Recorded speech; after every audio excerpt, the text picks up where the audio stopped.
嗯，那您看啊，这个数字非常的关键。刚才您提到了这样的一个单位哈，那我们饮食呢，大概只能提供400毫克，但其实您看，作为我们普通老百姓而言呢，我们中老年朋友，可能对这个400毫克没有概念。比如说呢，我们确实通过钙剂额外呢需要补充500到600毫克，才能达到您刚提到的说每日我们需要1000到1200毫克这样的一个目标。那在我们的饮食上，具体该怎么搭配？比如说，您能不能跟我们聊点咱老百姓都知道的日常的饮食，哪些食物当中，钙的这个含量是比较高的，咱可以多吃啊？对对对。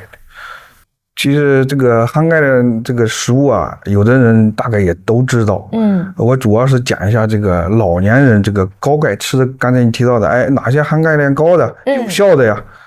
也顺便澄清一下有些这个误区。其实这个好多网上也有这种图表我觉得可以，我自己也总结了一下，也是根据这个我们根据我的病人还有老年人一些特殊习惯吧，总结了一下，其实这样很简单的搭配一下也行，就是早餐，好多一杯牛奶大概就含你记住就大概含250毫升，然后午餐，也不是，但是早餐这是补钙的哈，不是说一杯牛奶就行啊，午餐就是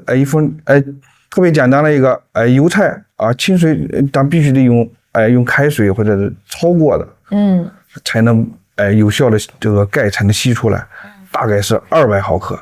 再加一两这个豆腐，有北豆腐，这个也含钙，也含大概70毫克吧。如果说觉得不够，可以加一些一小杯酸奶，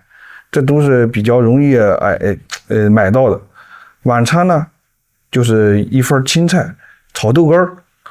大概是豆干吧，其中就大概是50克吧。含钙量100毫克，这样加起来几乎就差不多了。我再重申一下这个补钙的原则，就是它需要扳手，不是单纯的我吃个这个东西，就能吸收。就是刚才我提到的维 D， 就是维生素 D， 它是一个就是搬运工，光有钙没有说，光钙在那儿待着，没有这个搬运工去搬过去，它还是把这个房子盖不起来。所以建议还是在上午的这种10点到下午的3点左右啊，不能割玻璃，尽量不要涂这个防晒霜，晒手臂或者背部，晒个半个小时，这个就是天然的一个搬运工嘛。还有就是尤其这个夜间这个平时吃饭了，限制一些个盐了，这熬夜的人咖啡了，和咱们中国这个特色浓茶了，这个高盐饮食啊，它会增加这个尿钙的排出，咖啡啊，它会干扰这个钙的这个吸收，所以建议啊，这个咖啡每日不要超过这个2杯，也避免与这种高钙的这些同事，那不就是一边吃一边限制吸收，其实是无效的。还有我就是刚开始我讲到的这个骨头汤不补钙，其实也是网上有个图片，这个好多图片都是五花八门吧，其中提到就是虾皮含量最高，但是呢，其实如果使用过虾皮人都知道，它比较咸，因为它是有的是海制品，海虾，盐分其实更高的。刚才我提到的盐是阻碍这个钙吸收的，它吸收率远不如这个奶制品，不宜多吃啊，这是一个误区。还有就是普通的这个，有人说我喝点豆浆，豆腐不是补钙吗？或者豆浆，其实豆浆也只是牛奶的1/10，也不能作为这个主力补钙。所以说为了这个科学有效的通过这个饮食补钙啊，我可以参考以下几个步骤，就是刚才我提到保持这个基础摄量，就是牛奶或者酸奶啊，一般是300-500毫升吧，搭配一些豆制品和一些蔬菜啊，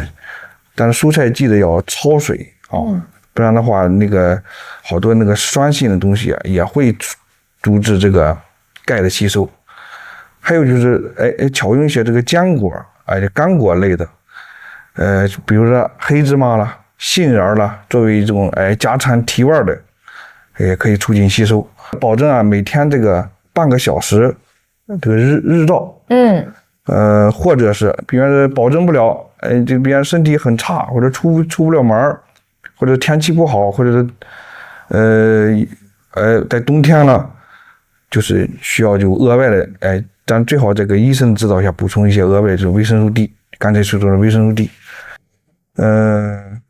还有就是一个减少它这个吸收，就是做菜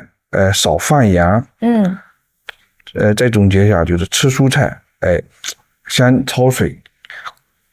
少喝这些浓茶和一些过量的咖啡。就纠正几个吧比较常见的这个误区吧，就是也是总结一下吧，喝骨头汤能补钙，这是重大的误区。因为动物骨头这个骨头当中的钙啊，是以这个磷灰石这个形式存在的，它很难溶于这个水，熬出的汤又溶解了大量的这个脂肪和一些嘌呤大家都知道跟这个痛风有关系，对，是。还有一些少量的氨基酸，其实钙已经是微乎其微，钙其实就在骨头里或者肉类里边，所以长期喝这个不但不能补钙，增加这个高脂血风痛风的风险，远远大于其他的病症，对，远远大于它的收益。误区2，就刚才提到的这个虾皮，好多觉得虾皮是高钙的啊，但含盐量